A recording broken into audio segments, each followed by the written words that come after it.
Well, hi everybody, I'm Bill Whittle and welcome to The Firewall.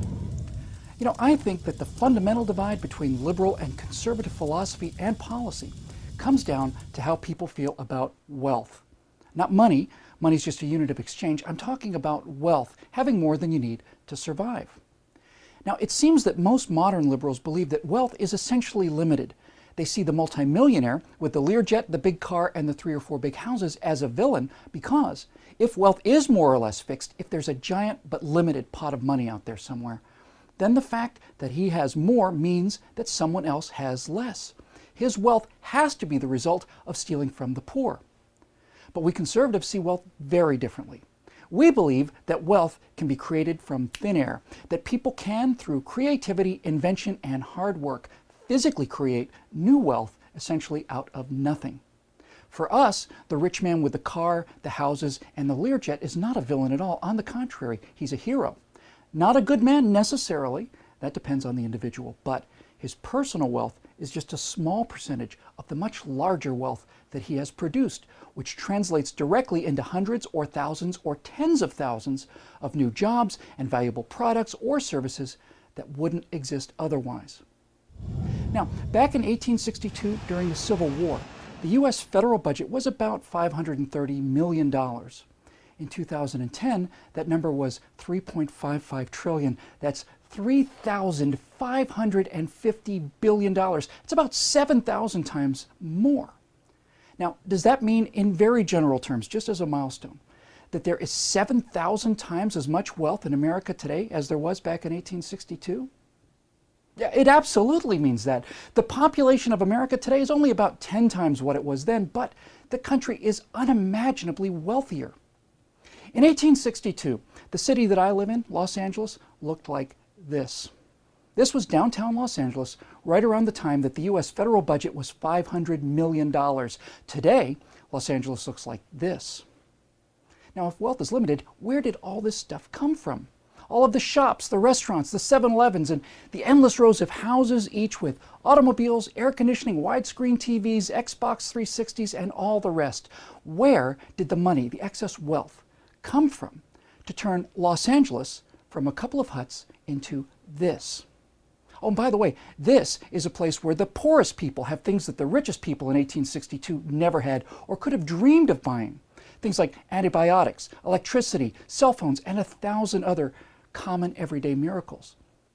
Where did all of this spectacular increase in wealth come from? What caused it? Well, it was 3 things. Let's say that one day you sat down with a pen and paper and you wrote a hit song. Or maybe you're an architect and you drew floor plans for a new office building. Or maybe you patented the light bulb or the transistor or any of the rest. You created something in your head that wasn't there before, something that had value, which simply means that other people wanted it and were ready to turn over some of their extra money, their extra work tokens, in exchange for it. Now, you see this? This is an iPhone. This iPhone costs more than an abacus because it does everything that an abacus could do 1,000 times more quickly and easily, and it does a bunch of really cool stuff that an abacus can never do. We're now able to produce and to own things like iPhones because thousands, actually it's probably millions, of individual people had the mental creativity to make each one of the technologies and components that lets the iPhone do what it does. The raw materials, the plastic and the metal that goes into making this iPhone cost just a few pennies, but the idea, the essence of this iPhone is worth much, much more. But what about work that doesn't involve any creativity or inventiveness at all? Does that actually create wealth? Yes, it does. I was an office temp when I first got to LA, and one day I was led way in the back, past the cubicles, to a desk facing a cinder block wall. And there, I had to take one massive printout of customer names and compare them to an identical massive printout of checks issued, and to mark them off one by one to confirm that these people had gotten those checks. What had I done that was worth my $7.50 an hour? Well, I'd made that insurance company just a little bit wealthier. By confirming those check mailings, I was reducing loss of customers due to frustration and error. I was reducing the amount of time that higher level, more valuable employees needed to spend undoing the damage caused by unsent checks and all the rest. What I had done was I had added just a little to the complexity of the entire world, and therefore I added a little bit of value because, and this is important, a cross-checked and confirmed list was more valuable than one that wasn't. And of course, they made me just a little bit wealthier too. But even these powerful elements of creativity and complexity fade to insignificance compared to the real engine of wealth creation. Let's say you're a member of a hunting tribe up in the mountains. Your tribe is great at making spears. They're solid, they're straight, and they've got a strong flint spearhead. But you don't get to do much gathering, so your baskets look like old birds' nests. Now, meanwhile, down in the valley is a gatherer tribe. Their baskets are woven tight enough to hold water, but their spears are little better than wobbly sticks. Now, one day, a guy from the hunter tribe meets a guy from the gatherer tribe, and together they agreed to trade one of the hunter's excellent spears for one of the gatherer's top-notch baskets. They both go home, and the question now is, which one of them is wealthier? They both are, and that's the miracle. They both are returning with things that they and their tribe prize more highly than what they gave away simply because they are harder to obtain. They're rarer. But that's just the beginning, you see. The expert spear maker then realizes that if he gets up early and stays up late, he can make more spears than he needs for just himself. And he can trade that extra work for something he considers valuable, a basket, let's say. It motivates him to do more than he needs. The exact same thing is true of the basket weaver. And pretty soon, both of them are employing their idiot sons-in-laws manufacturing spears and baskets. Yes, the guy making and trading the spears gets relatively rich, but the fact is everybody wins. The idiot son-in-law, the guys making the flint spearheads, the entire hunter tribe gets the kind of baskets that they would never have had otherwise, and likewise for the gatherers with their awesome new spears. Now, for our progressive friends who feel that all wealth has to be stolen, yes, the guys with the spears could go out and kill all the gatherers and take all the baskets. And then there'd be no more baskets. Free trade is non-coercive. Both parties only get wealthier when both parties willingly trade what they have for what they want. Now, in a similar vein, some say that America is rich because it stole all of its wealth from the third world. Well, let's blow this silliness away just real quick. U.S. GDP is about $14 trillion. The GDP of a third world country, Djibouti, let's say, is about $1 billion.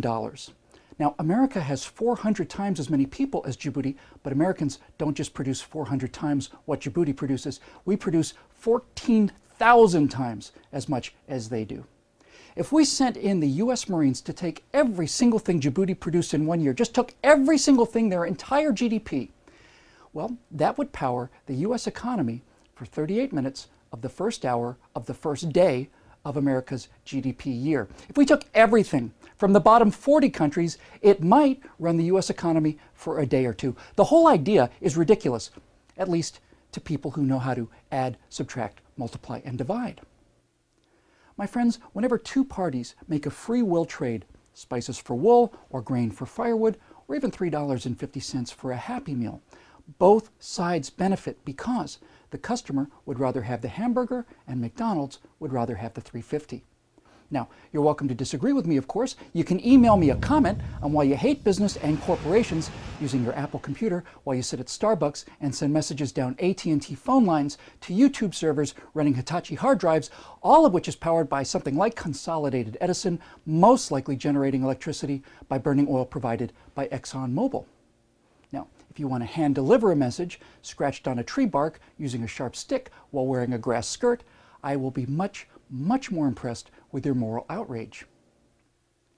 Creativity, complexity, and free trade make people wealthy. We conservatives believe that this is the great miracle of a free country and a free people, and that the government is not capable of doing any of this. All that the government can do is regulate, constrict, and take away. Now, some regulations are good and appropriate, and some tax dollars are necessary, but every time we put the miracle of wealth creation in back of, rather than in front of, the government, ruin will surely follow. And that's the way things are heading. So that's why we have a Tea Party. And to keep these messages coming, go to declarationentertainment.com and become a citizen producer just like the rest of the kids on the block. I'm Bill Whittle. We'll see you next time on The Firewall.